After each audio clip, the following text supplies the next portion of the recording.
नमस्कार, DD news में आपका स्वागत है। मैं हूं रमा त्यागी। शुरुआत कर लेते हैं हेडलाइंस के साथ। राष्ट्रपति द्रौपदी मुर्मू ने अंगोला के नेशनल असेंबली को किया संबोधित। 140 करोड़ भारतीयों की तरफ से अंगोला के स्वतंत्रता की 50वीं वर्षगांठ पर दी बधाई। कहा, दोनों देश विभिन्न अंतर्राष्ट्रीय मंचों पर हैं भागीदार।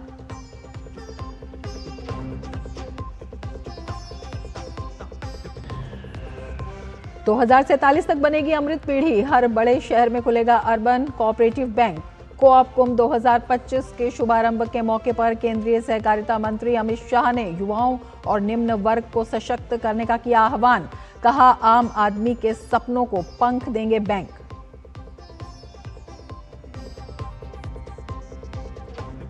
चुनाव आयोग ने की बिहार में दूसरे चरण के मतदान की तैयारी पूरी। मतदान स्थलों पर केंद्रीय सुरक्षा बलों के साथ साथ राज्य पुलिस बल की अतिरिक्त टुकड़ियां तैनात। 20 जिलों की 122 सीटों पर डाले जाएंगे वोट।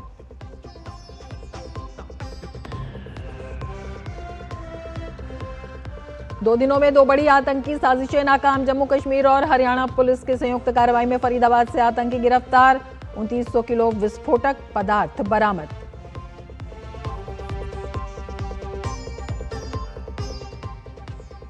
और बेंगलुरु सेंट्रल जेल में आतंकियों को वीआईपी सुविधा दिए जाने पर चौतरफा हंगामा। भाजपा ने कर्नाटक के कांग्रेस सरकार पर साधा निशाना। शहजाद पूनावाला ने कहा, जहां एक तरफ एनडीए सरकार आतंकियों का कर रही है सफाया, वहीं कांग्रेस जिहादियों को दे रही है वीवीआईपी ट्रीटमेंट।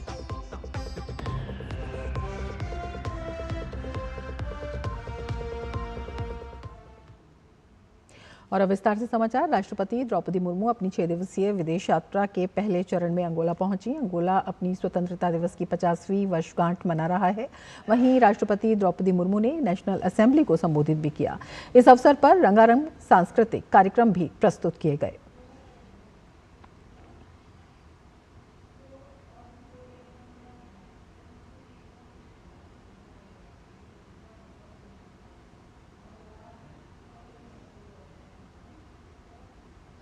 के बीच संबंध परस्पर विश्वास, सम्मान, साझा मूल्यों और आर्थिक एवं सामाजिक विकास पर आधारित है। भारत ने अंगोला के स्वतंत्रता संग्राम के दौरान एंटी कॉलोनियल प्रयास में निरंतर समर्थन दिया था। आज हमारे संबंध बहुआयामी है। हम विभिन्न अंतर्राष्ट्रीय मंचों पर करीबी भागीदार हैं और इंडिया अफ्रीका फोरम समिट के फ्रेमवर्क के तहत भी मिलकर कार्य करते हैं। हम क्लीन एनर्जी और वाइल्ड लाइफ कंजर्वेशन में सहयोग बढ़ाने के उद्देश्य से international solar alliance, global biofuel alliance तथा इंटरनेशनल बिग कैट्स अलायंस जैसी पहलों में साथ मिलकर काम कर रहे हैं। राष्ट्रपति द्रौपदी मुर्मू ने कहा कि ये यात्रा दोनों देशों के संबंधों को और प्रगाढ़ करेगी। उन्होंने अंगोला के स्वतंत्रता दिवस पर शुभकामनाएं भी दी।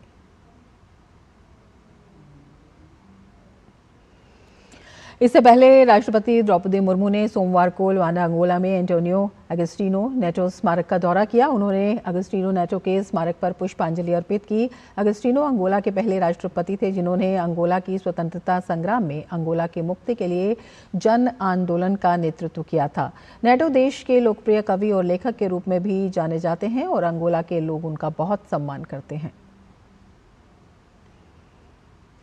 भारत की राष्ट्रपति द्रौपदी मुर्मू ने अंगोला के आधिकारिक यात्रा के दौरान ऐतिहासिक सेंट माइकल किले का दौरा किया। ये किला अंगोला की राजधानी लुआंडा में स्थित है और ये देश के प्रमुख ऐतिहासिक स्थलों में से एक माना जाता है। दौरे के दौरान राष्ट्रपति मुर्मू ने विजिटर्स बुक में हस्ताक्षर किए। सेंट माइकल का किला पुर्तगाली उपनिवेश काल में बनाया गया था। अब ये किला अंगोला के राष्ट्रीय सैन्य इतिहास का संग्रहालय है। जम्मू कश्मीर पुलिस ने एक बड़ी कामयाबी हासिल करते हुए एक अंतर्राज्यीय और अंतर्राष्ट्रीय आतंकी नेटवर्क का पर्दाफाश किया है। ये नेटवर्क प्रतिबंधित आतंकी संगठनों जैश ए मोहम्मद और अंसार गजवात उल हिंद से जुड़ा हुआ है। पुलिस ने इस कार्रवाई में 7 आरोपियों को गिरफ्तार किया है और करीब 2900 किलो विस्फोटक हथियारों का जखीरा और कई आपत्तिजनक वस्तुएं बरामद की हैं। पुलिस जांच में पता चला है कि ये गिरोह विदेशी हैंडलर्स के संपर्क में था और एन्क्रिप्टेड चैनलों के जरिए फंडिंग, भर्ती और लॉजिस्टिक सपोर्ट का काम किया जा रहा था। आतंकियों ने सोशल मीडिया और एजुकेशनल नेटवर्क्स के जरिए फंड जुटाने की व्यवस्था बनाई थी ताकि शक न हो। इस आतंकी मॉड्यूल का खुलासा तब हुआ जब 19 अक्टूबर को जम्मू कश्मीर में नौगाम के विभिन्न इलाकों में जैश-ए-मोहम्मद की धमकी भरे पोस्टर लगाए गए थे। जांच के दौरान पुलिस ने श्रीनगर, अनंतनाग, गांदरबल और शोपिया के साथ साथ हरियाणा के फरीदाबाद और उत्तर प्रदेश के सहारनपुर में भी छापेमारी की। फिलहाल पुलिस फंडिंग की जाँच में जुटी है और सभी संपर्कों को ट्रेस किया जा रहा है। और अब आपको वो वीडियो दिखाते हैं जिस पर बीजेपी हमलावर है। बीजेपी ने बेंगलुरु की परपन्ना अग्रहारा केंद्रीय जेल का एक वीडियो शेयर किया है जिसमें कथित आईएसआईएस के आतंकी को हाई सिक्योरिटी वाली जेल के अंदर मोबाइल चलाते हुए और वीआईपी सुविधाओं के साथ दिख रहे हैं वो, और इस वीडियो में टीवी की आवाज़ भी सुनाई दे रही है। वहीं एक दूसरे वीडियो में कुछ कैदी शराब के साथ डांस करते दिख रहे हैं। बीजेपी आईटी सेल के प्रमुख अमित मालवीय ने वीडियो को एक्स पर साझा करते हुए लिखा है, कर्नाटक में कांग्रेस के शासन में आतंकवादी को वीआईपी सुविधाएं मिल रही हैं। बेंगलुरु की परपन्ना अग्रहारा केंद्रीय जेल के चौंकाने वाले वीडियो से पता चलता है कि आईएसआईएस भर्ती करने वाला जुनैद हमीद शकील माना जेल के अंदर मोबाइल फ़ोन का उपयोग करते हुए और स्वतंत्र रूप से टीवी देखते हुए दिखाई दे रहा है। इस वीडियो के वायरल होने के बाद कर्नाटक के गृह मंत्री जी परमेश्वर और जेल महानिदेशक बी दयानंद ने एक विस्तृत जांच का आदेश दिया और अधिकारियों को उस फुटेज की सत्यता की जांच करने का निर्देश दिया है। इस बीच भाजपा नेताओं ने कांग्रेस सरकार के खिलाफ मुख्यमंत्री के घर के बाहर प्रदर्शन भी किया। उसके बाद उन्हें पुलिस ने हिरासत में लिया।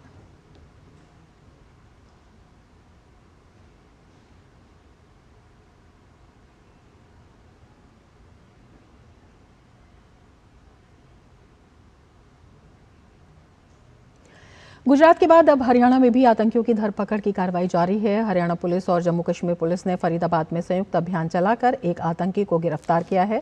फरीदाबाद के पुलिस आयुक्त सतेंद्र कुमार गुप्ता ने अभियान के बारे में जानकारी दी और एक प्रेस कॉन्फ्रेंस की। उन्होंने बताया कि पुलिस ने छापेमारी कर एक कश्मीरी डॉक्टर मुजम्मिल शकील के घर से हथियारों का जखीरा, 360 किलो विस्फोटक सामग्री जो संभावित अमोनियम नाइट्रेट भी हो सकता है, और वॉकी टॉकी बरामद किया है। पुलिस आयुक्त ने बताया कि जांच अभियान अभी भी जारी है। साथ ही उन्होंने बताया कि इससे पहले अभियान में एक आतंकी को सहारनपुर से धरा गया था।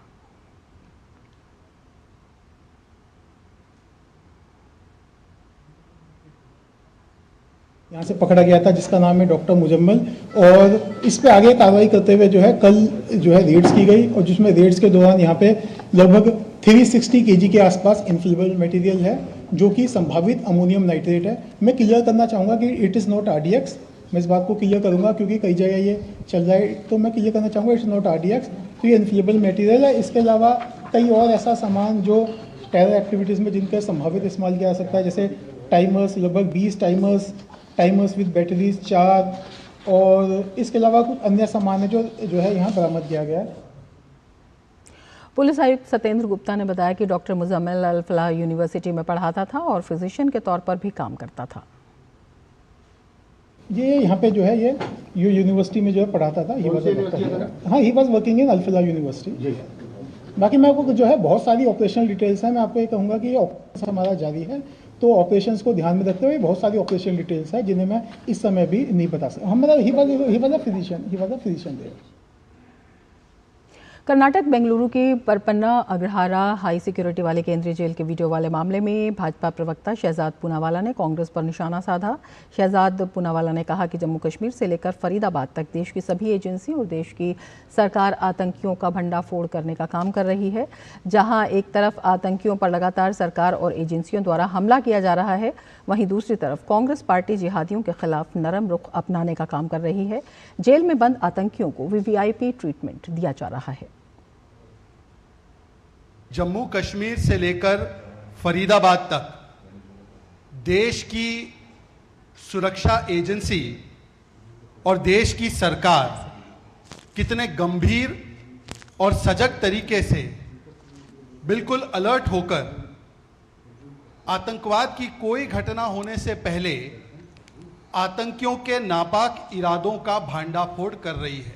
दूसरी तरफ कांग्रेस पार्टी, जिसने हमेशा आतंक के प्रति और खास करके इस्लामिक जिहादी आतंक के प्रति एक बहुत ही नरम और सॉफ्ट कॉर्नर अपनाया है, कर्नाटका की सरकार के द्वारा वहां पर जेल में कैद इस्लामिस्ट जिहादी आतंकवादी को वीवीआईपी ट्रीटमेंट दिया जा रहा है। लोकसभा अध्यक्ष ओम बिरला ने नागालैंड के कोहिमा में राष्ट्रमंडल संसदीय संघ भारत क्षेत्र 3 के 22वें वार्षिक सम्मेलन का उद्घाटन किया। इस 2 दिवसीय सम्मेलन में पूर्वोत्तर क्षेत्र के 8 राज्यों के पीठासीन अधिकारी, सांसद और विधायक भाग ले रहे हैं। लोकसभा स्पीकर ने इस अवसर पर अपनी खुशी जाहिर की। उन्होंने कहा कि वो खुश है कि नागालैंड की ही धरती पर पहला सम्मेलन हुआ था और आज 22वां सम्मेलन भी इसी धरती पर हो रहा है। मैं नागालैंड सीपीए जोन 3 में आप सबका इस जीवंत धरती पर आपका हार्दिक अभिनंदन करता हूं, स्वागत करता हूं। मुझे खुशी है कि सीपीए जोन का पहला सम्मेलन भी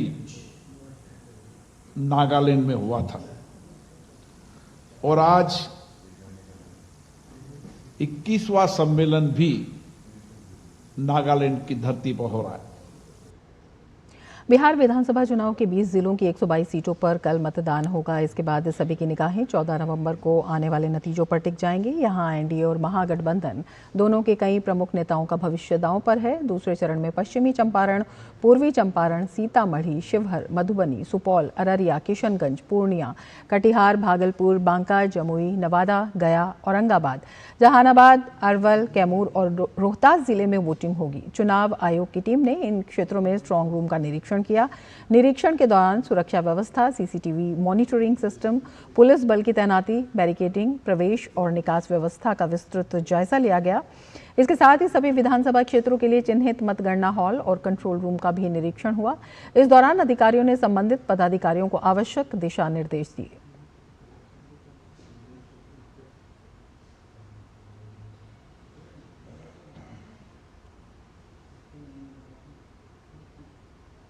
दूसरे चरण के मद्देनजर सुरक्षा इंतजामों की बात करें तो केंद्रीय सुरक्षा बलों की कुल 1650 कंपनियां तैनात की जा रही हैं। इसके अलावा राज्य पुलिस बल की अतिरिक्त टुकड़ियां भी प्रत्येक जिले में भेजी गई हैं ताकि हर मतदाता केंद्र पर शांतिपूर्ण मतदान सुनिश्चित किया जा सके। इस चरण में 45,399 मतदान केंद्र बनाए गए हैं, जिनमें 40,073 ग्रामीण और 5,326 शहरी बूथ हैं। दूसरे चरण में कई अंतर्राष्ट्रीय सीमाओं पर सुरक्षा के पुख्ता इंतजाम किए गए हैं। साथ ही बॉर्डर भी सील किया गया है ताकि शांतिपूर्ण तरीके से भयमुक्त मतदान संभव हो सके। दूसरे चरण में कल 11 नवंबर को सुबह 7 बजे से मतदान होगा।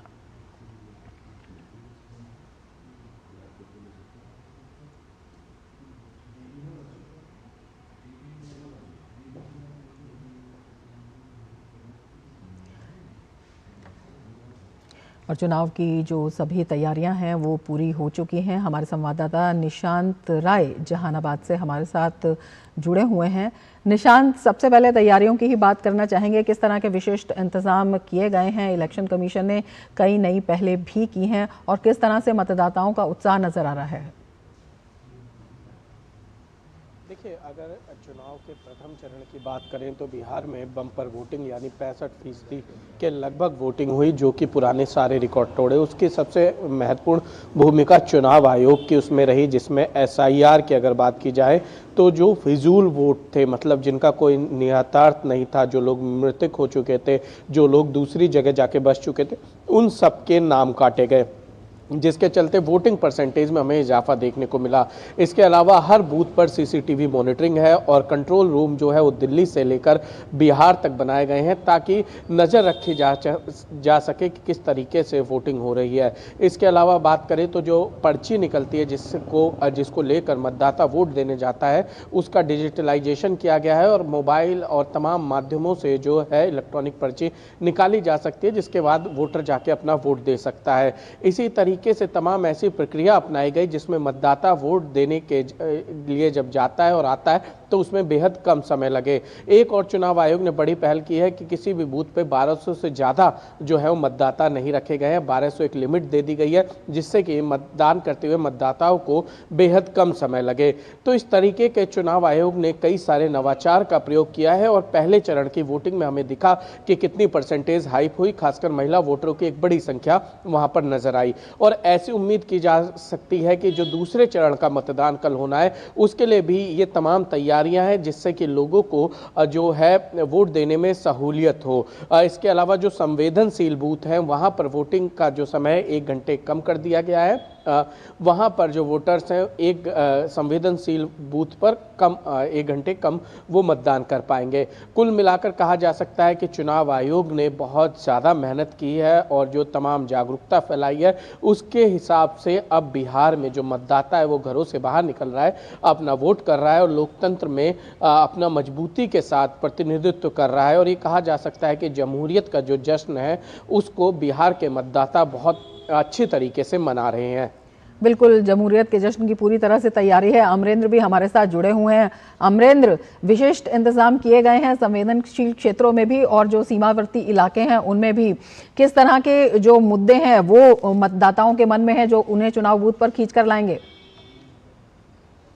देखिए रमा, मतदान को लेकर सभी तैयारियां पूरी की जा चुकी हैं। आज जो डिस्ट्रिक्ट लेवल पे जो ईवीएम डिस्पैच सेंटर्स हैं वहां से पोलिंग पार्टीज बाकायदा सिक्योरिटी के साथ अपने अपने ईवीएम और वीवीपैट को लेकर अपने अपने पोलिंग बूथ पर पहुंच चुकी है और वहां पे उन्होंने निर्वाचन आयोग का जो ऐप है उस पे अपना प्रेजेंस दिखाने के बाद वो रात भर वहां तैयारियां करेंगे और सुबह 5 से 6 बजे तक जो मॉक एक पोल ड्रिल होगी वो आयोजित की जा रही है सभी जिलों में और उसके बाद 7 बजे से मतदान की प्रक्रिया होगी। तो निर्वाचन आयोग ने फुलप्रूफ मतदान की तैयारियों को अंतिम रूप देकर वो तैयारियां कर ली है और एक्स्ट्रा जो फोर्सेज है उनको भी डिप्लॉय कर दिया है। जो संवेदनशील जो बूथ है वहां पर, यहाँ पे काफी ऐसे संवेदनशील बूथ है जिसमें सुबह 7 से लेकर 4 बजे तक और कुछ बूथ पे 7 से लेकर 5 बजे तक मतदान किया जाना और बाकी बूथों के 7 से लेकर 6 बजे तक मतदान होना है।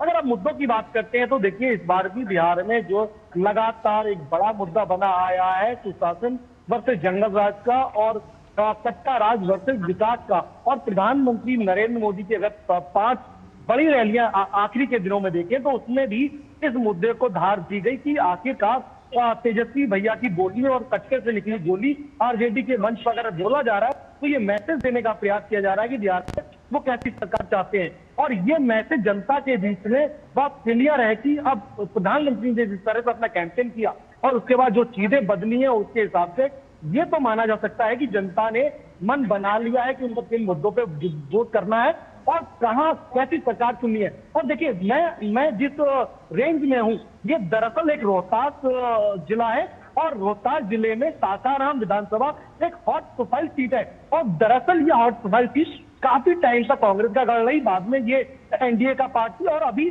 2 विधानसभाओं से यहाँ पर कांग्रेस का कब्जा है। लेकिन इस बार का सिनेरियो बदल गया है। अगर हम बात करें रोहतास जिले की तो रोहतास के पास जो है दिनारा है एक विधानसभा, इसके अलावा आपका करगर है जहां पर लेफ्ट का भी कब्जा था। लेकिन अब लोगों ने सोचना प्रारंभ कर दिया कि इन 10 सालों में आखिर जो ये शाहबाद, कैमूर, भभुआ और ये रोहतास की जो 32 इंपॉर्टेंट सीटें हैं उस पर कितना विकास हुआ। विकास की बात करें तो विकास सरकार जो योजना दे पाई उसके अलावा जनप्रतिनिधियों ने अपनी तरफ से कुछ नहीं किया। तो इस बार एक बड़ा मौका है एनडीए को यहां पर वापसी करने के लिए 32 सीटों पे और गठबंधन के सामने एक बड़ी चुनौती है अपनी सीटों को बचाए रखने के लिए। लेकिन कुल मिलाकर ये स्पष्ट है कि इस बार जनता के पास अपने मुद्दे हैं और जनता अपने मुद्दों पर सरकार चुनने जा रही है। और देखिए एक बड़ी अहम बात मैं आपको बताऊं कि जिस तरह से प्रथम चरण में जो महिलाओं ने मत प्रतिशत बढ़ाने में और जिस तरह से अपनी सरकार को चुनने में उत्साह दिखाया और जो वोटिंग परसेंटेज था वो काफी हाई हो गया, 65% के आसपास वोटिंग परसेंटेज हुआ, जिसमें बिहार की जो है 3 करोड़ 49 लाख जो महिला मतदाता है वो जागरूक है। तो इस केस में भी उसका असर देखने को मिल रहा है। जगह जगह स्वीप कैंपेन के तहत महिला मतदाताओं के अलावा यूथ एक बड़ा चेंजिंग फैक्टर है रमा।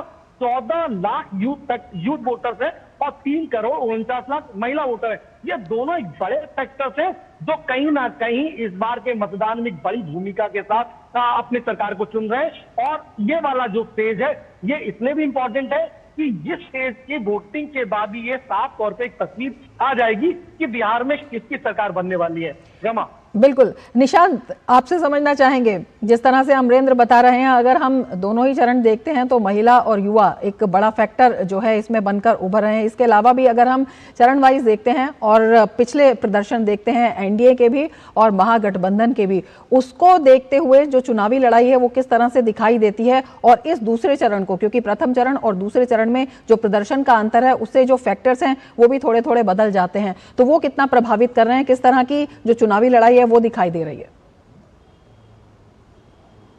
देखिए, बिल्कुल महिलाओं की बात करें तो एनडीए की तरफ से जीविका दीदी, दूसरी तरफ से भी बात कही जा रही है कि अगर वो सरकार में आएंगे तो महिलाओं को अलग से पैसे भेजा जाएगा महागठबंधन की ओर से। दोनों तरफ से एक तरीके से महिलाओं को टारगेट किया गया है। उसी तरीके से युवाओं के लिए जहां महागठबंधन ने हर घर में रोजगार की बात की है, एनडीए ने 1 करोड़ रोजगार का टारगेट दिया है। तो ये कह सकते हैं कि दोनों ही पक्षों को साधने के लिए पूरी तरीके से महागठबंधन और एनडीए जो है वो नजर आ रही है। लेकिन इस बीच आरोप प्रत्यारोप की जो राजनीति चल रही है, जिस तरीके से एनडीए कह रही है कि जो रोजगार देने की बात करते हो, जब पुराना समय 20 साल पहले का समय उठा के दिया जाए तो अपहरण का रोजगार देते थे, वो किडनैपिंग का रोजगार देते थे, वो कट्टा जो है वो लेकर सड़क पे घूमते थे और युवाओं के से जो कमाते थे वो छीन लिया जाता था। इसी तरीके से लगातार तेजस्वी यादव और महागठबंधन के नेता एनडीए पे आरोप लगा रहे हैं कि इन लोगों ने रोजगार नहीं दिया है बल्कि रोजगार छीनने का काम किया है।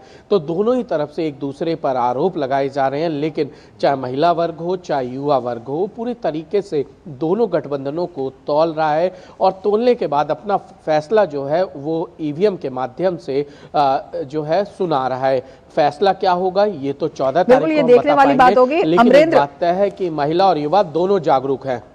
बिल्कुल। अमरेंद्र, आपसे समझना चाहेंगे, अगर पहले के हम चुनाव देखते हैं तो 2015 की अगर हम बात करते हैं तो सीधी लड़ाई थी एनडीए और महागठबंधन के बीच में, लेकिन उसके बाद कई अन्य दल आए जिन्होंने अच्छी खासी बढ़त भी दूसरे चरण की, अगर हम इलाकों की बात करते हैं तो उसमें हासिल की थी। दूसरे चरण के ये चुनाव, जब हम रणनीतिक लड़ाई की बात कर रहे हैं, जब हम चुनावी लड़ाई की बात कर रहे हैं, तो ये सीधा मुकाबला है या कई इलाकों में ये त्रिकोणीय या बहुकोणीय भी होता हुआ दिखाई दे रहा है? क्या वो दल सक्सेसफुल हो पाए इसे बहुकोणीय त्रिकोणीय बनाने में? क्या लग रहा है? रमा, एक साफ तौर पर अगर समझे बिहार की राजनीति को आपको समझना है तो ये बात आपको जहन में रखनी पड़ेगी कि बिहार में आज भी जाति आधारित वोट पड़ता है और जाति आधारित वोट पड़ने की वजह से कई जगह मुकाबला त्रिकोणीय और चतुर्कोणीय भी हो जाता है। और बिहार के लगभग मैक्सिमम बेल्ट में, माई फैक्टर छोड़ दें, सीमांचल का इलाका छोड़ दें जहां पर मुस्लिम मतदाताओं की संख्या ज्यादा है, लेकिन जो और इलाके हैं वहां पर जाति आधारित वोट बैंक एक है। और ऐसे में मैं आपको बता दूं कि गठबंधन, महागठबंधन और एनडीए की फाइट के साथ 32 जो सीटें हैं जहां पे मैं इस वक्त शाहबाद, कैमूर, भभुआ या आपका रोहतास सहित जो और सीटें हैं, जहां पर जो फाइट है वो त्रिकोणीय इसलिए हो जाती है कि यहाँ पर ये लेफ्ट का एक बड़ा कब्जा माना जाता है। आज भी विधानसभा की इसमें से 12-14 सीटें लेफ्ट माले के पास है। तो ये त्रिकोणीय कब्जा यहाँ पे हो रहा है कि गठबंधन के सामने एनडीए है और एक मुकाबला लेफ्ट के साथ भी है। कुछ इलाकों पे जन स्वराज जो है उसमें खासा असर डाला है और लोगों में ये मुकाबला वहां पे भी दिलचस्प बना दिया है। ऐसे में जहां पर बिल्कुल जो मुकाबला है वो दिलचस्प दिखाई दे रहा है। आप नजर बनाए रखिए। बिल्कुल, बहुत शुक्रिया तमाम जानकारी के लिए। आगे बढ़ेंगे लेकिन उससे पहले लेते हैं एक ब्रेक। आप बने रहिए डीडी न्यूज के साथ। पता है हेल्थ इंश्योरेंस आपकी फैमिली के लिए कितना जरूरी है? इतना जरूरी है कि भारत सरकार ने इस पे जीएसटी पूरी तरह से हटाकर 0 कर दिया है। पॉलिसी बाजार पर अब 1 करोड़ का हेल्थ इंश्योरेंस सिर्फ 550 रुपए महीने से शुरू। policybazaar.com। मेरी पसंद, मेरी पसंद, मेरी पसंद, मेरी पसंद, हमारी पसंद, हम सब की पसंद। मजबूत देश का मजबूत सरिया मोंगिया स्टील। ब्रेक के बाद फिर से आपका स्वागत है। आगे बढ़ते हैं। जैव प्रौद्योगिकी अनुसंधान और नवाचार परिषद के दूसरे स्थापना दिवस कार्यक्रम का आयोजन किया गया। इस अवसर पर केंद्रीय विज्ञान और प्रौद्योगिकी राज्य मंत्री जितेंद्र सिंह ने कहा कि भारत ने बायो E3 नीति को मान्यता दी है, जिसका उद्देश्य उच्च प्रदर्शन वाले जैव विनिर्माण को बढ़ावा देना है। उन्होंने साथ ही कहा कि ये नीति व्यापक राष्ट्रीय लक्ष्यों के अनुरूप है, जैसे नेट जीरो कार्बन अर्थव्यवस्था प्राप्त करना और सर्कुलर बायो इकोनॉमी के माध्यम से सतत विकास को बढ़ावा देना। India has already initiated herself into this process by way of the declaration of Bio E3 policy, and I must thank Prime Minister Modi for having encouraged us to do so and for having himself taken up the initiative to get through that policy in the cabinet and to get it the acceptability of the government. Today it may not sound very much visible or real, but tomorrow at least the world will not have the opportunity to say that we are late beginners. We would have already initiated ourselves into something which is already happened. That's quite contrary or quite in contrast to what happened in the IT domain. भारतीय सेना में इस्तेमाल होने वाले सभी tank armed vehicles निगम limited यानी AVNL बनाती है और अब कंपनी ने इंडियन नेवी के लिए हथियार बनाकर नए सेक्टर में कदम रखा है। Defence public sector unit AVNL defence import के लिए ज़रूरी विदेशी मुद्रा बचाने के लिए रिसर्च और डेवलपमेंट पर ज़्यादा ध्यान दे रही है। AVNL को मिनी रत्न श्रेणी 1 का दर्जा मिलने पर DD न्यूज़ संवाददाता विशाल बैरिस्टो ने ज़्यादा जानने के लिए कंपनी के चीफ जनरल मैनेजर से खास बातचीत की। रक्षा क्षेत्र में आत्मनिर्भर बनने में DPSUs का बहुत बड़ा योगदान है और मैं इस वक्त हूँ आर्मर्ड व्हीकल्स निगम के चीफ जनरल मैनेजर के साथ। आइए उनसे बात करते हैं और जानते हैं। संजीव कुमार भोला जी हमारे साथ हैं। संजीव जी, ये बताइए कि जब हम बात करते हैं आत्मनिर्भर बनने की, तो उसमें DPSUs का कितना बड़ा रोल हो जाता है और कितनी ज़्यादा जिम्मेदारी हो जाती है? सो DPSU जो है शुरू से ही इंडिजनाइजेशन की मसाल रहे हैं और जब से हम आज़ाद हुए हैं तब से ये DPSUs बने और अब पिछले कुछ साल में जब ऑर्डिनेंस फैक्ट्री बोर्ड कॉर्पोरेटाइज हुआ तो नए 60 DPSUs बने जिन्हें न्यू DPSUs कहते हैं। और ये जो DPSUs हैं पूरी कोशिश करते हैं कि मैक्सिमम कंपोनेंट्स और मैक्सिमम प्लेटफॉर्म्स जो बनाएं वो इंडिजीनियस हो। कवच एक डिसीविंग सिस्टम है और कवच जितनी भी शिप्स हैं जैसे M क्लास है या दिल्ली क्लास है, उन सब की शिप्स के ऊपर ये कवच सिस्टम्स लगते हैं। अगर कोई भी अटैक हो रहा है, किसी मिसाइल छोड़ा गया तो उसको डिसीव करने के लिए, गुमराह करने के लिए ये जो सिस्टम है कवच रॉकेट्स छोड़ता है, जिससे कि इंस्टेड ऑफ शिप आने के वो मिसाइल डिसीव होकर दूसरी साइड चली जाती है। ये जो T90 इंजन्स हैं जो आप देखते हैं इसके लिए है। This is now we have gone to 1000 HP, क्योंकि इतना भारी टैंक को चलाने के लिए नॉर्मल इंजन्स नहीं काम आते हैं। सो ये फुली इंडिजीनियस T90 इंजन्स है जो 1000 HP तक पावर दे सकते हैं। और R&D को फोकस करते हुए AVNL अब इवन 1300 हॉर्स पावर इंजन्स के भी प्रोजेक्ट्स कर रहा है, तो उससे इंडिया जो है completely self reliant on tank engines बन जाएगा। ये सब मैक्सिमम जैसे AVNL के प्रोडक्ट्स हैं, ये अराउंड अलग अलग प्रोडक्ट्स 86% से लेकर 96 एंड 100% भी इंडिजनाइज हैं। तो ये सारा पैसा जो है इंडिया में ही आ रहा है, ये कोई फॉरेन नहीं जा रहा। AVNL ना सिर्फ डिफरेंट वर्टिकल्स में जा रहा है, बल्कि लगातार रिसर्च एंड डेवलपमेंट पर भी जोर है ताकि हमारा फॉरेन करेंसी बचे और हमारा रक्षा क्षेत्र पूरी तरह से आत्मनिर्भर हो, स्वदेशी हो। कैमरामैन आशीष के साथ मैं विशाल बैरिस्टो, DD न्यूज़ दिल्ली। और अब वक्त है एक ब्रेक का, बने रहिए DD न्यूज़ के साथ।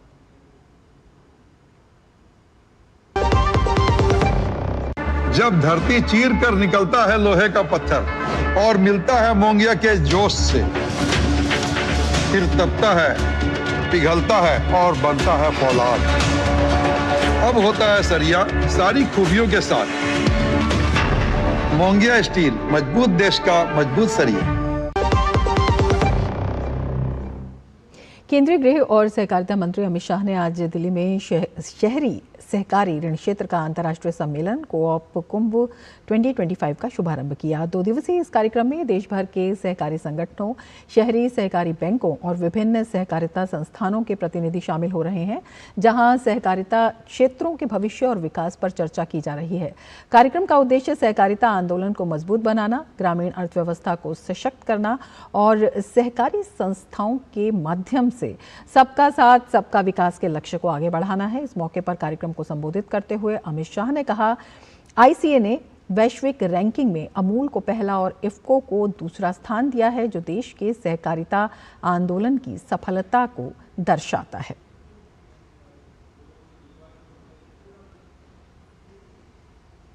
इंटरनेशनल कोऑपरेटिव अलायंस ने अमूल को विश्व का जो रैंकिंग तय होता है उसमें पहले स्थान पर समग्र विश्व में रखने का काम किया और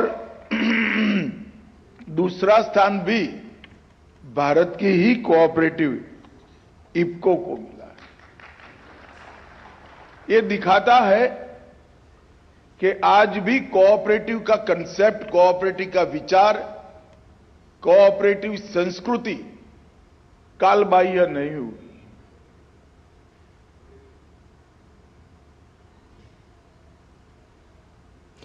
कार्यक्रम में गृह मंत्री अमित शाह ने कहा कि सहकार डिजी लोन लॉन्च किया गया है, जिससे सहकारी बैंकों की भूमिका मजबूत होगी। उन्होंने कहा कि युवा पीढ़ी को सहकारिता से जोड़ना जरूरी है और इसमें आईटी और एआई तकनीक का उपयोग बढ़ाकर कामकाज को और आधुनिक बनाना होगा।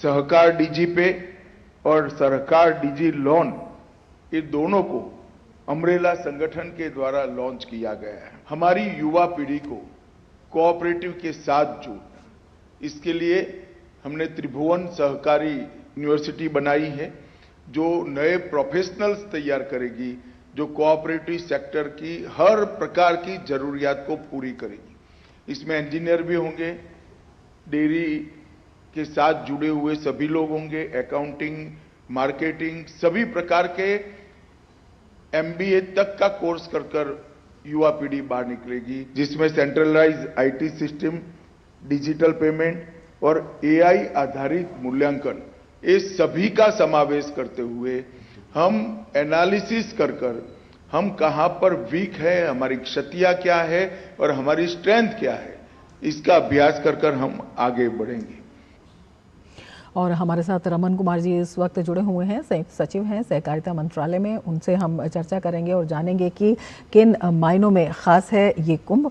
बहुत स्वागत है आपका रमन कुमार जी हमारे इस कार्यक्रम में। सबसे पहले आपसे यही जानना चाहेंगे, जो सहकारिता मॉडल है वो भारत की आत्मनिर्भर अर्थव्यवस्था की रीढ़ कहा जा रहा है।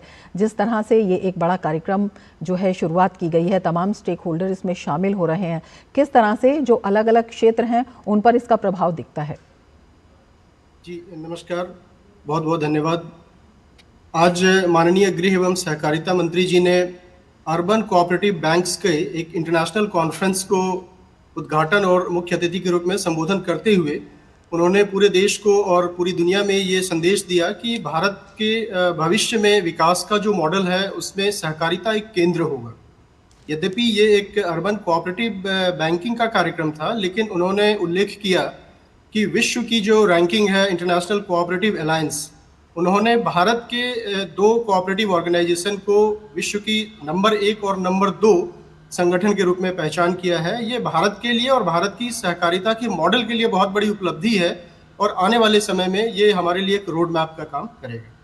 बिल्कुल, इसमें ये भी जानना काफ़ी महत्वपूर्ण होगा। अगर भारत का हम यूसीबी सेक्टर देखते हैं, 60,000 से ज़्यादा क्रेडिट सोसाइटीज़ हैं और 1500 प्लस जो हैं वो शहरी सहकारी बैंक हैं। तो कोऑप कुंभ 2025 की जब हम बात करते हैं तो किस तरह से ये एक पूरा जो तमाम वृहद नेटवर्क है इसको एक प्लेटफॉर्म पर लाकर नेशनल कोऑपरेटिव आर्किटेक्चर की किस तरह से एक नई दिशा तय कर रहा है?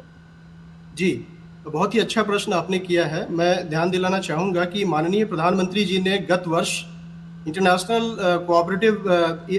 ईयर ऑफ कोऑपरेटिव की शुरुआत की थी। यूनाइटेड नेशंस ऑर्गेनाइजेशन ने इस वर्ष को, वर्ष 2025 को अंतर्राष्ट्रीय सहकारिता वर्ष के रूप में मान्यता दी है और इसी कड़ी में माननीय गृह एवं सहकारिता मंत्री जी के नेतृत्व में, उनके मार्गदर्शन में पूरे साल अनेक प्रकार के कार्यक्रम हुए। इसी कार्यक्रम की श्रृंखला में आज से ये 2 दिवसीय अर्बन कोऑपरेटिव बैंक का इंटरनेशनल कोऑपरेटिव जो कार्यक्रम है वो प्रारंभ हुआ। और इसमें आपने ठीक कहा कि पूरे देश में लगभग 1500 अर्बन कोऑपरेटिव बैंक्स हैं, 60,000 अर्बन कोऑपरेटिव क्रेडिट सोसाइटीज़ हैं और हमारे 10,000 से अधिक ब्रांचेज हैं, 8 करोड़ से अधिक कस्टमर्स हैं इन बैंक्स के, और बहुत ही व्यापक इनका एक सर्विस एरिया है। खास करके जो अर्बन और सेमी अर्बन एरियाज़ हैं, छोटे शहर हैं, वहाँ के जो हमारे उद्यमी हैं, युवा हैं, नौजवान हैं या जो एंटरप्रेन्योर्स हैं, वो सब इन बैंक्स के कस्टमर्स हैं, अकाउंट होल्डर्स हैं और मेंबर्स हैं। तो इनको फैसिलिटेट करने का कार्य है। और माननीय मंत्री जी ने संबोधित करते हुए यह भी कहा कि हाल के वर्षों में, पिछले 3-4 वर्ष से जब से मंत्रालय का गठन हुआ है, अनेक प्रकार की इनिशिएटिव्स लिए गए हैं। रिजर्व बैंक ऑफ इंडिया ने भी बैंकों की कार्यप्रणाली को मूल्यांकन करते हुए अनेक प्रकार के नए इनिशिएटिव्स जो मंत्रालय ने रिक्वेस्ट किया उस पर अपनी सहमति दी है और इन सभी क्षेत्र में बहुत ही व्यापक कार्य हो रहा है। वर्तमान में हमारी जो सबसे प्रमुख प्राथमिकता है, अर्बन कोऑपरेटिव बैंक्स को उनके मॉडर्नाइजेशन के लिए, टेक्नोलॉजी अपग्रेडेशन के लिए, डिजिटलाइजेशन के लिए, इन सब के दिशा में एक NUC-FDC ऑर्गेनाइजेशन है जिसको अम्ब्रेला ऑर्गेनाइजेशन का नाम दिया गया है। उसके माध्यम से IT सर्विसेज, फाइनेंशियल सर्विसेज, अनेक प्रकार की सर्विसेज सभी बैंक्स को प्रोवाइड की जा रही हैं। तो ये बहुत ही महत्वपूर्ण अवसर है। इन 2 दिवसीय कार्यक्रम के माध्यम से देश भर के सभी कोऑपरेटिव बैंक्स जो अर्बन सेक्टर में हैं और बल्कि फॉरेन डेलीगेट्स भी हैं, विदेशों में जो अच्छे प्रैक्टिसेस हैं उनको भी यहाँ साझा किया जाएगा। उससे भी सीख करके हमारे अर्बन कोऑपरेटिव बैंक्स जो बेस्ट प्रैक्टिसेस हैं उनको अडॉप्ट कर पाएंगे। बिल्कुल, अर्बन कोऑपरेटिव बैंक्स की आपने बात की है, इनमें जिस तरह से तमाम समाधान की बात की जा रही है, अगर हम NPS की बात करते हैं या कैपिटल एडुकेसी की बात करते हैं तो ये पहले देखें तो एक चिंता का विषय बने रहते थे, लेकिन गृह मंत्री ने आज जो है एक आंकड़ा भी दिया जिसमें उन्होंने कहा कि इसमें आगे बढ़ रहे हैं। तो जो हम ये इस कार्यक्रम की बात कर रहे हैं, किस तरह से ये एक यूनिफाइड फ्रेमवर्क भी इस दिशा में बनता हुआ दिखाई दे रहा है और किस तरह से आगे ये सुनिश्चित किया जाएगा कि ये जो चिंताएं हैं ये उतनी ना हो और इनका एक सुदृढ़ समाधान निकल पाए। जी, इसी लक्ष्य को प्राप्त करने के लिए माननीय मंत्री जी के मार्गदर्शन से, मंत्रालय के प्रयास से रिजर्व बैंक ऑफ इंडिया ने अर्बन कोऑपरेटिव बैंक्स के लिए एक umbrella organisation National Urban Cooperative and Development Finance Corporation की मान्यता दी और उसके माध्यम से सभी बैंकों को ऑनबोर्ड किया जा रहा है जो तमाम तरह की तकनीकी सेवाएं प्रदान कर रही हैं। आज मैं बताना चाहूँगा कि माननीय मंत्री जी ने 2 नई प्रकार की सेवाओं को भी लॉन्च किया, सहकार DG पे और सहकार DG लोन। तो इससे हमारे जो UCB के अर्बन कोऑपरेटिव बैंक के कस्टमर्स हैं वो अन्य बैंक के कस्टमर्स की भांति उनको भी अब UPI की फैसिलिटी मिल पाएगी और दूसरा जो लोन लेने के लिए जो प्रक्रिया है उसको भी सरलीकरण किया गया है। तो उद्देश्य ये है कि हमारे जो अदर बैंक्स हैं, शेड्यूल्ड कमर्शियल बैंक्स हैं, प्राइवेट बैंक्स हैं, तो उन सब के साथ साथ कोऑपरेटिव सेक्टर के जो बैंक्स हैं उनको भी स्ट्रेंथन करना है और इस दिशा में बहुत ही तेज़ी से कार्य हो रहा है। पिछले कई जो इनिशिएटिव्स लिए गए हैं, अभी जो हमारे अर्बन कोऑपरेटिव बैंक्स हैं, पहले ये सुविधा नहीं थी लेकिन अब वो नए ब्रांचेस खोल सकते हैं। उनके जो ना चुकता किए गए लोन हैं उनका 1 टाइम सेटलमेंट किया जा सकता है। RBI के स्तर पर एक नोडल ऑफिसर नॉमिनेट किया गया है जो हमारे जो अर्बन कोऑपरेटिव बैंक्स हैं उनकी जो दिक्कतें हैं, उनकी जो समस्याएं हैं उनको फैसिलिटेट करने के लिए RBI ने एक नोडल ऑफिसर हमें दिया है। तो इन सब इनिशिएटिव से काफ़ी सुविधाएं हो रही हैं। बिल्कुल, सहकार DG लोन के बारे में भी जानना चाहेंगे, ये किस तरह से पूरी व्यवस्था को प्रभावित करता है और जब हम युवाओं की बात करते हैं या अन्य जो अदर स्टेक होल्डर्स हैं उनकी बात भी करते हैं, उनको किस तरह से एक बड़ी सुविधा देगा? जी, सरकार जो लोन DG लोन प्लेटफॉर्म है, इसके माध्यम से एक रियल टाइम फैसिलिटी, उनको लोन की फैसिलिटी, पहले जब ये फैसिलिटी अब तक नहीं है तो किसी भी कस्टमर को एक मैनुअल तरीके से लोन का एप्लीकेशन देना, उनकी प्रोसेस करना एक वक्त लगता था और अनेक प्रकार की दिक्कतें होती थी। अब ये ऑनलाइन प्लेटफॉर्म मिलने से हमारे जो कस्टमर हैं बैंक के, उनको एक फोरम मिल जाएगा और ईजी एक्सेस होगा उनको लोन फैसिलिटी, लोन प्रोडक्ट के लिए। अपने एप्लीकेशन सबमिट करेंगे, उनकी एलिजिबिलिटी क्राइटेरिया के आधार पर स्क्रूटनी होगी और बहुत ही त्वरित तरीके से उनको लोन सैंक्शन किया जा सकेगा।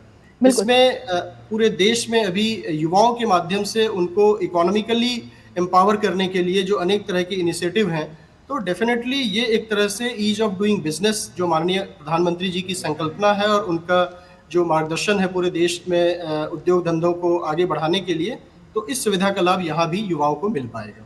बिल्कुल, और तमाम इलाकों में जब हम सुविधाएं पहुंचाने की बात करते हैं तो इसमें यह भी अहम हो जाता है जानना कि कोऑप बैंकिंग रिफॉर्म्स का जो रूरल क्रेडिट फ्लो है उस पर कितना असर पड़ेगा और जो इनफॉर्मल लैंडिंग डिपेंडेंसी थी वो अब कितनी कम हो जाएगी। जी, आज का ये जो कार्यक्रम है मुख्य रूप से अर्बन कोऑपरेटिव बैंकिंग सेक्टर के लिए था, लेकिन साथ साथ रूरल जो कोऑपरेटिव बैंकिंग सेक्टर है जिसमें 3 टियर हैं, एक स्टेट लेवल पर स्टेट कोऑपरेटिव बैंक्स हैं, देन डिस्ट्रिक्ट लेवल पर डिस्ट्रिक्ट सेंट्रल कोऑपरेटिव बैंक्स हैं और प्राइमरी लेवल पर एग्रीकल्चर क्रेडिट बैंक्स हैं। तो इन सब के स्ट्रेंथनिंग के लिए भी अगेन जैसे अर्बन सेक्टर में कार्य हुआ है वैसे ही मंत्रालय के इनिशिएटिव से रूरल सेक्टर के कोऑपरेटिव बैंक्स के स्ट्रेंथनिंग के लिए भी एक अम्ब्रेला ऑर्गेनाइजेशन एसएससी के नाम से, सहकार सारथी के नाम से इस्टेब्लिश किया गया है, आरबीआई से मान्यता दी गई है और इनके माध्यम से बैंकों के स्ट्रेंथनिंग के लिए प्रयास हो रहे हैं, उनके फंड फ्लो के लिए, उनके जो प्रोडक्ट डाइवर्सिफिकेशन है उसके लिए प्रयास किए जा रहे हैं। नई नई जो तकनीकी सेवाएं हैं उससे जोड़ा जा रहा है इन बैंकों को, आधार इनेबल्ड पेमेंट सर्विस से जोड़ा जा रहा है। अभी एक चुनौती है साइबर सिक्योरिटी की, अनेक प्रकार के साइबर फ्रॉड की जो है सूचनाएं मिलती हैं, घटनाएं हो रही हैं, तो हमारे कस्टमर्स को साइबर सिक्योर रखने के लिए साइबर सिक्योरिटी के प्लेटफॉर्म्स जो हैं वहाँ भी सारे बैंक्स की ऑनबोर्डिंग की जा रही है। तो एक तरह से व्यापक तौर पर हमारे सभी urban and rural cooperative banks को मजबूत करने की दिशा में मंत्रालय की ओर से महत्वपूर्ण अनेक प्रकार की पहल की जा रही है और कई इनिशिएटिव्स ऑलरेडी इम्प्लीमेंटेशन के लेवल पर है और कुछ जो है अभी प्रोसेस में है जो डिफरेंट लेवल पर नाबार्ड और आरबीआई के साथ मिल करके इस दिशा में हम आगे बढ़ रहे हैं। बिल्कुल, जो डिजिटल ट्रांसफॉर्मेशन की बात की जा रही है तो उसमें एआई का, आईटी का, इनका इस्तेमाल कैसे बढ़ेगा और इसका किस तरह से जो सकारात्मक असर है वो सामने आएगा, किस तरह की उम्मीद की जा रही है? अभी एसएससी शेयर्ड सर्विसेज एंटिटी के माध्यम से सभी बैंक्स को ऑनबोर्ड करते हुए जो टेक्नोलॉजिकल फैसिलिटीज हैं, अभी हमारे जो कोऑपरेटिव बैंक्स हैं वो कहीं बड़े अलग अलग स्तर के हैं, छोटे बैंक हैं, बड़े बैंक हैं, उनको मार्केट से ये फैसिलिटी लेनी पड़ती है और इसमें उनको अनेक प्रकार की दिक्कतें आती हैं, कॉस्ट इफेक्टिव भी उनको नहीं मिल पाता है या उनकी जो नेगोशिएशन या बार्गेनिंग स्ट्रेंथ है वो इतनी नहीं हो पाती है। तो अब एक यूनाइटेड तौर पर एक संयुक्त रूप से मिल करके एक नेशनल लेवल पर जो हमारा ऑर्गेनाइजेशन होगा उनके माध्यम से प्रोडक्ट को ये ऑनबोर्ड करेंगे, जिसमें ये सारे जो आपने गिनाए हैं एआई और अदर जो प्लेटफॉर्म्स हैं, जो सर्विसेज हैं, वो उससे हम जोड़ पाएंगे। तो जो टेक्नोलॉजिकल इंटरवेंशन होगा तो इजी एक्सेस होगा हमारे कस्टमर्स के लिए सर्विसेज को प्राप्त करने में और जो कठिनाइयां हैं उसको मिनिमाइज कर पाएंगे, जो चैलेंजेस हैं उसको मिनिमाइज करके धीरे धीरे इरेडिकेट कर पाएंगे। बिल्कुल, रमन जी यही आपसे समझना चाहेंगे कि किस तरह के चैलेंजेस की आप बात कर रहे हैं, क्योंकि हमारे दर्शक भी समझना चाहेंगे कि उन्हें किस तरह से सहूलियत होने वाली है। जी, अभी अगर हम बात करें सामान्य तौर पर बैंकिंग प्रणाली की, उनमें से यूपीआई है, आधार इनेबल्ड पेमेंट सर्विस है, ये तमाम तरह की जो सेवाएं हैं हमारे सभी कोऑपरेटिव बैंक्स में उस लेवल तक नहीं आ पाया है। तो हमारी कोशिश, मंत्रालय की कोशिश यह है कि हमारे सभी अर्बन कोऑपरेटिव बैंक्स में भी वो सुविधाएं दे पाएँ ताकि एक आम नागरिक, एक आम भारतीय नागरिक जो सामान्य तौर पर कॉमर्शियल बैंक्स की तरफ उनका रुझान होता है सर्विसेज की प्राप्ति के लिए, वो हमारे कोऑपरेटिव बैंक की तरफ जो कि रूरल एरियाज में खास तौर पर सुदूर क्षेत्र में हमारी जितनी पहुंच है, और यहाँ मैं उदाहरण देना चाहूँगा कि पूरे देश में एग्रीकल्चर सेक्टर में जो केसीसी लोन दिए जाते हैं, किसान क्रेडिट कार्ड, उनमें 40 to 45% केसीसी होल्डर्स हमारे अर्बन रूरल कोऑपरेटिव बैंक्स के जो हमारे फार्मर्स हैं। तो एक बहुत बड़ी संख्या है, लेकिन सामान्य बैंकिंग सेवाओं के लिए कोऑपरेटिव बैंक के इतर अन्य बैंक में अब तक वो जुड़े रहे हैं। उन सब को विश्वास दिलाने के लिए ये जरूरी है कि हमारे बैंक भी तकनीकी तौर पर सक्षम हो, तो जो सुविधाएं उनको आसानी से मिल पाती हैं अन्य बैंकों में, वही सुविधाएं हम अपने बैंक के माध्यम से भी दे पाएं। बिल्कुल, इसका मतलब है कि जैसे छोटे किसान हैं, छोटे उत्पादक हैं, छोटे व्यापारी हैं, तो उनको कलेक्टिव पावर देने का एक मिशन इसे कहा जा सकता है। तो किस तरह से, जैसे हम फ्रेगमेंटेड रूरल इकोनॉमी की बात करते हैं, ये एक वैल्यू चेन इकोनॉमी में भी बदलती हुई नजर आएगी?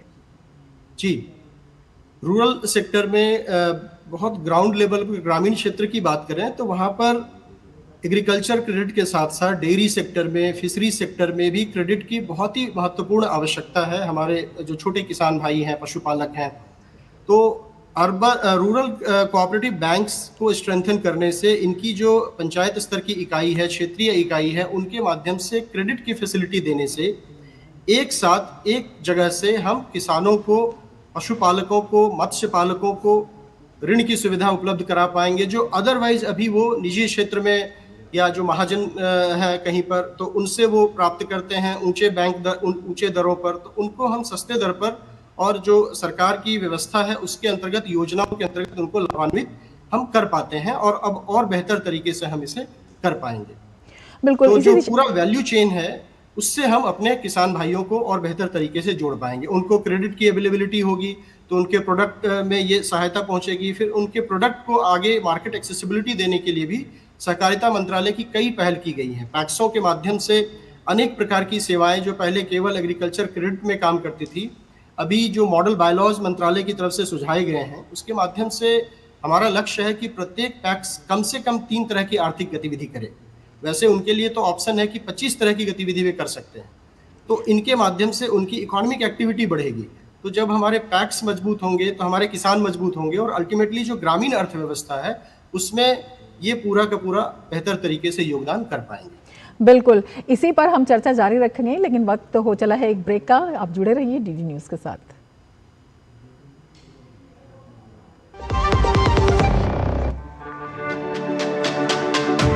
मेरी पसंद, मेरी पसंद, मेरी पसंद, मेरी पसंद, हमारी पसंद, हम सबकी पसंद। मजबूत देश का मजबूत सरिया मोंगिया स्टील। ब्रेक के बाद फिर से आपका स्वागत है और हम लगातार बता रहे हैं कोऑप कुंभ 2025 की शुरुआत आज हुई है और इसी के बारे में और ज़्यादा जानकारी के लिए हमारे साथ रमन कुमार जी जुड़े हुए हैं, संयुक्त सचिव हैं सहकारिता मंत्रालय के। रमन जी, आपसे समझना चाहेंगे, जब हम ग्लोबल कोऑप मॉडल्स की बात करते हैं तो उसमें नेदरलैंड्स है, इजराइल है, जापान है, ये जो है ये सक्सेसफुल मॉडल कहे जाते हैं। हम भारत के जब कोऑप मॉडल की बात करते हैं तो ये उनके मुकाबले में किस तरह से एक यूनिक स्केल एडवांटेज के साथ आता है और दुनिया में नई बेंचमार्क इकोनॉमी को भी एक प्रदर्शित कर सकता है? इस दिशा में भी काम हो रहा है क्या?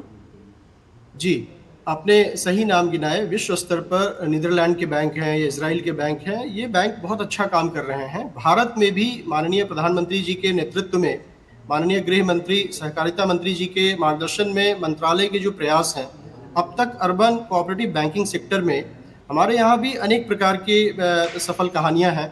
मैं आपको बताना चाहूँगा कि अपने देश में अर्बन कोऑपरेटिव बैंक्स को 4 वर्गों में क्लासिफाई किया गया है। जो टियर 1 बैंक्स हैं वो 100 करोड़ तक के बिजनेस करते हैं। टियर 2 बैंक 100 करोड़ से 1000 करोड़ के बीच के बिजनेस करने वाले बैंक्स हैं। टियर 3 बैंक हैं जो 1000 करोड़ से 10,000 करोड़ तक के बिजनेस करते हैं। और कुछ टियर 4 बैंक्स भी हैं जो 10,000 करोड़ से भी अधिक का उनका बिजनेस है। और ऐसे देश में 6 बैंक हैं जो टियर 4 श्रेणी के बैंक हैं। एक बैंक मैं आपको उदाहरण के तौर पर बताना चाहूँगा, सारस्वत बैंक है, जिनका बिजनेस लगभग 1 लाख करोड़ रुपए है। तो ये अपने आप में बताता है कि हिंदुस्तान में, हमारे देश भारतवर्ष में भी अर्बन सेक्टर में कोऑपरेटिव बैंक कितनी मजबूती से कार्य कर रही है। तो ये एक उदाहरण है, लेकिन माननीय मंत्री जी की प्रेरणा से हमारा प्रयास ये है कि ऐसे और भी अनेक उदाहरण आए। अभी 6 बैंक हैं जो क्लास 4 श्रेणी के हैं, टियर 4 श्रेणी के। आने वाले दिनों में, आने वाले वर्षों में अधिक से अधिक बैंक जो क्लास 3 में है वो 4 में आए, जो 2 में है वो 3 में आए, क्लास 1 में है वो 2 में आए, और अभी जो क्रेडिट सोसाइटीज़ हैं उनको बैंक के रूप में कन्वर्ट करके बिजनेस करने का अपॉर्चुनिटी मिल पाए। तो इस तरह की कोशिश लगातार जारी है। बिल्कुल, कई जो संगठन है उनकी बात हुई है, अमूल की बात हुई है, इफ़को की बात हुई है। इसी तरह से अगर हम जिस तरह से आप बता रहे थे, जो रूरल इकोनॉमी है या जो छोटे व्यापारी हैं उनके प्रोडक्ट्स को भी एक बेहतरीन मंच मिलता हुआ दिखाई देता है। जब हम यूथ ड्रिवन कोऑप की बात करते हैं या वुमेन ड्रिवन कोऑप की बात करते हैं, तो ये अगर ग्रोथ इंजन बनते हैं तो भारत का जो रूरल एक्सपोर्ट पोटेंशियल है ये कितना मजबूत होता दिखाई देता है और तस्वीर किस तरह से बदलती हुई दिखाई देती है? विमेन सेंट्रिक बैंकिंग सेक्टर के लिए हमारे कोऑपरेटिव सेक्टर में महिला बैंक भी है। युवाओं को अधिक से अधिक प्रमोट करने के लिए अनेक इनिशिएटिव लिए गए हैं। और बैंकिंग रिफॉर्म्स जो किए गए हैं उसमें आप पाएंगे कि बैंकों में जो हमारे बोर्ड ऑफ डायरेक्टर्स में डायरेक्टर होते हैं उनके लिए कार्यकाल को भी एक निर्धारित समय सीमा तक किया गया है ताकि नए लोगों को मौका मिल सके, युवाओं को मौका मिल सके। और जब हमारे women and youth in sectors में आगे बढ़ेंगे और उनके जो आइडियाज़ हैं, उनके जो बिजनेस एक्टिविटीज़ हैं, वो जब आगे बढ़ेगा तो एक मौका आएगा कि इनके जो प्रोडक्ट्स हैं मैन्युफैक्चरिंग में, एक्सपोर्ट के लिए उनको कैसे हम प्रमोट कर पाएँ। तो मैं बताना चाहूँगा कि मंत्रालय के इनिशिएटिव से एक्सपोर्ट सेक्टर में भी एक कोऑपरेटिव सोसाइटी बनाई गई है, NCEL, national cooperative export limited, जो कि इन हमारे जो यूथ हैं, विमेन हैं या अदर हमारे जो फार्मर्स हैं, उनके ग्रुप के द्वारा उनकी सोसाइटीज़ के जो प्रोडक्ट एक जगह एकत्रित करके उनका सर्टिफिकेशन करके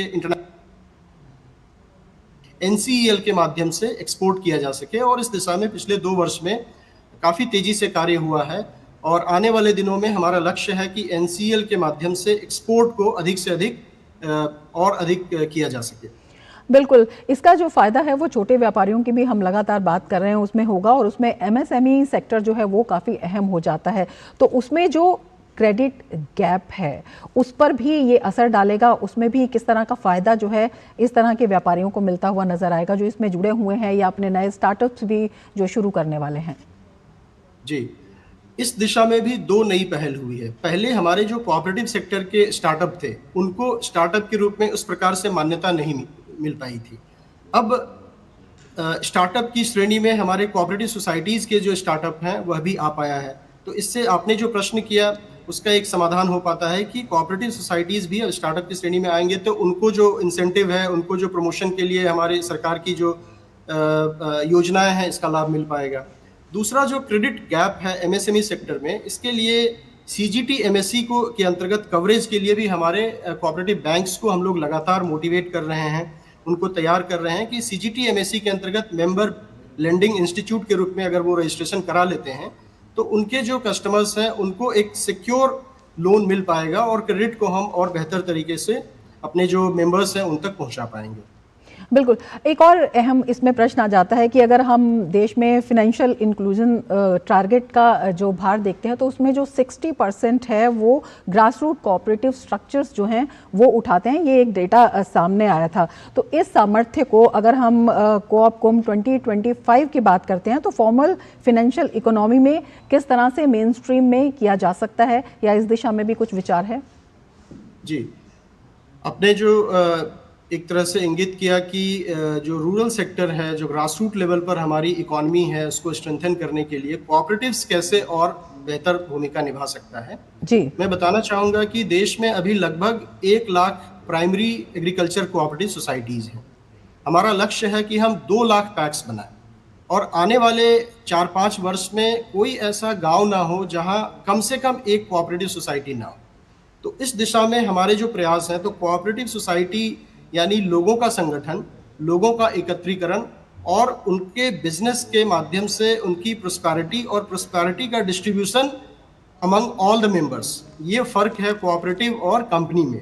तो कोऑपरेटिव मॉडल आज जब हम अमूल की और इफ़को की बात करते हैं, उनकी सफलता की कहानियाँ पूरी दुनिया में ये बताई जा रही है, तो इसका सबसे बड़ा कारण है हमारे देश के हमारे जो महान नायकों ने, सरदार वल्लभ भाई पटेल जी ने, त्रिभुवन दास पटेल जी ने जो कोऑपरेटिव का मॉडल हमें दिया, जो एक कम्युनिटी स्ट्रेंथनिंग के प्रयास आज से कई दशकों पहले से हो रहा है, उसके परिणाम स्वरूप आज दुनिया में अमूल और इफ़को का जो ब्रांड है वो इस्टेब्लिश हुआ है। और ये जो छोटे कोऑपरेटिव सोसाइटीज़ हैं इनको एक बहुत बड़ा मोटिवेशन मिलता है जब हमारे ही बीच का एक सोसाइटी आज पूरी दुनिया में नंबर 1, नंबर 2 पर है।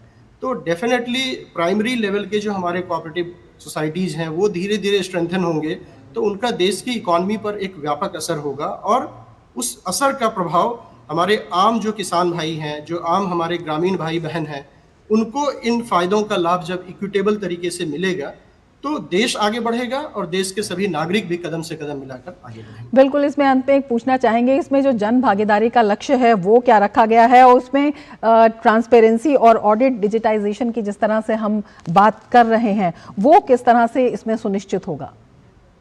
जन भागीदारी के तौर पर देखें तो आंकड़े बताते हैं कि देश में लगभग 30 करोड़ लोग कोऑपरेटिव मूवमेंट से जुड़े हैं। तो ये अपने आप में एक हमारे स्ट्रेंथ को शो करता है कि सहकारिता में देश की एक बड़ी आबादी जुड़ी हुई है, जो लगातार आने वाले दिनों में इनका इस नंबर का एक्सपेंशन होगा और कोऑपरेटिव सोसाइटीज़ का एक्सपेंशन होगा।